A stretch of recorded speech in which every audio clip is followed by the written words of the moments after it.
বিসমিল্লাহির রহমানির রহিম। সম্মানিত শ্রোতা, আসসালামু আলাইকুম। এখন শুনবেন সূরা আস-সফ এর তেলাওয়াত ও তর্জমা। পারা 28। বিসমিল্লাহির রহমানির রহিম। سبح لله ما في السماوات وما في الأرض وهو العزيز الحكيم. يا أيها الذين آمنوا لم تقولون ما لا تفعلون كبر مقتا عند الله أن تقولوا ما لا تفعلون إن الله يحب الذين يقاتلون في سبيله صفا كأنهم بنيان مرصوص. বিসমিল্লাহির রহমানির রহিম। আসমান ও জমিনে যা কিছু আছে তা সবই আল্লাহর তাসবিহ করছে। তিনি মহাপরাক্রমশালী ও মহাজ্ঞানী। হে মুমিনগণ, তোমরা এমন কথা কেন বলো যা নিজেরা করো না? আল্লাহর কাছে এটা অত্যন্ত অপছন্দনীয় কাজ যে তোমরা এমন কথা বলো যা করো না। আল্লাহ সেই সব লোকদের ভালোবাসেন যারা তাঁর পথে এমনভাবে কাতারবন্দী হয়ে লড়াই করে যেন তারা সীসা গলিয়ে ঢালাই করা এক মজবুত দেয়াল। وإذ قال موسى لقومه يا قوم لم تؤذونني وقد تعلمون أني رسول الله إليكم فلما زاغوا أزاغ الله قلوبهم والله لا يهدي القوم الفاسقين. তোমরা মুসা সেই কথাটি স্মরণ করো যা তিনি তার কওমকে বলেছিলেন, হে আমার কওমের লোক, তোমরা কেন আমাকে কষ্ট দাও, অথচ তোমরা ভালো করে জানো যে আমি তোমাদের জন্য আল্লাহর প্রেরিত রাসূল। এরপর যেই তারা বাঁকা পথ ধরল, অমনি আল্লাহ তাদের দিল বাঁকা করে দিলেন। আল্লাহ ফাসিকদের হিদায়াত দান করেন না। وإذ قال عيسى ابن مريم يا بني إسرائيل إني رسول الله إليكم مصدقا لما بين يدي من التوراة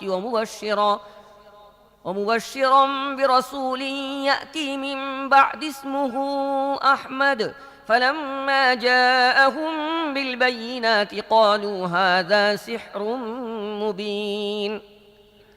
আর স্মরণ করো ঈসা ইবনে মারিয়ামের সেই কথা যা তিনি বলেছিলেন, হে বনী ইসরাইল, আমি তোমাদের কাছে আল্লাহর প্রেরিত রাসূল।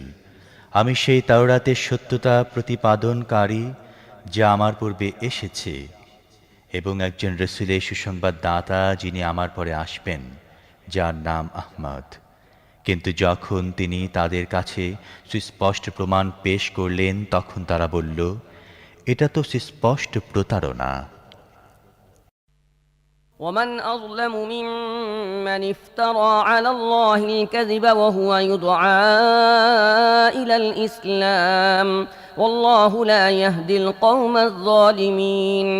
يريدون ليطفئوا نور الله بأفواههم والله متم نوره ولو كره الكافرون.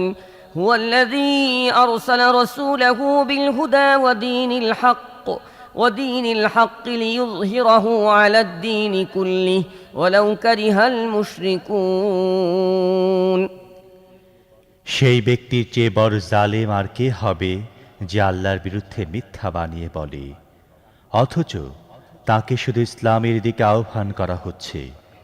আল্লাহ এরকম জালেমদের হিদায়াত দেন না।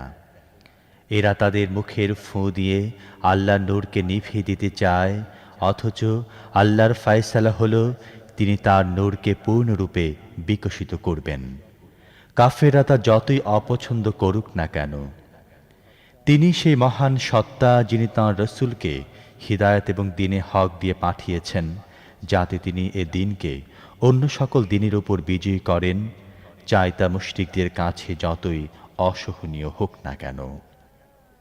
يا أيها الذين آمنوا هل أدلكم على تجارة تنجيكم من عذاب أليم تؤمنون بالله ورسوله وتجاهدون في سبيل الله بأموالكم وأنفسكم ذلكم خير لكم إن كنتم تعلمون يغفر لكم ذنوبكم ويدخلكم جنات تجري من تحتها الأنهار ومساكن طيبة في جنات عدن ذلك الفوز العظيم وأخرى تحبونها نصر من الله وفتح قريب وبشر المؤمنين হে ঈমান আনয়নকারীগণ, আমি কি তোমাদেরকে এমন একটি ব্যবসার সন্ধান দেব যা তোমাদেরকে কঠিন আযাব থেকে মুক্তি দেবে? তোমরা আল্লাহ ও তার রাসূলের প্রতি ঈমান আনো এবং আল্লাহর পথে অর্থ সম্পদ ও জান প্রাণ দিয়ে জিহাদ করো। এটাই তোমাদের জন্য অতীব কল্যাণকর যদি তোমরা তা জানো।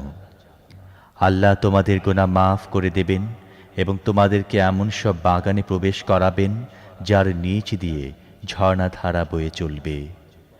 আর চিরস্থায়ী বসবাসের জায়গা জান্নাতের মধ্যে তোমাদেরকে সর্বোত্তম ঘর দান করবেন। এটাই বড় সফলতা। আর আরেক জিনিস যা তোমরা আকাঙ্ক্ষা করো আল্লাহ তাও তোমাদের দেবেন, আল্লাহর পক্ষ থেকে সাহায্য এবং অতি নিকটবর্তী সময়ে বিজয়। হে নবী, ঈমানদারদেরকে এর সুসংবাদ দান করো। يا أيها الذين آمنوا كونوا أنصار الله كما قال عيسى بن مريم للحواريين من أنصاري إلى الله قال الحواريون نحن أنصار الله فآمنت طائفة من بني إسرائيل وكفرت طائفة فأيدنا الذين آمنوا على عدوهم فأصبحوا ظاهرين হে ঈমানদারগণ, তোমরা আল্লাহ সাহায্যকারী হয়ে যাও।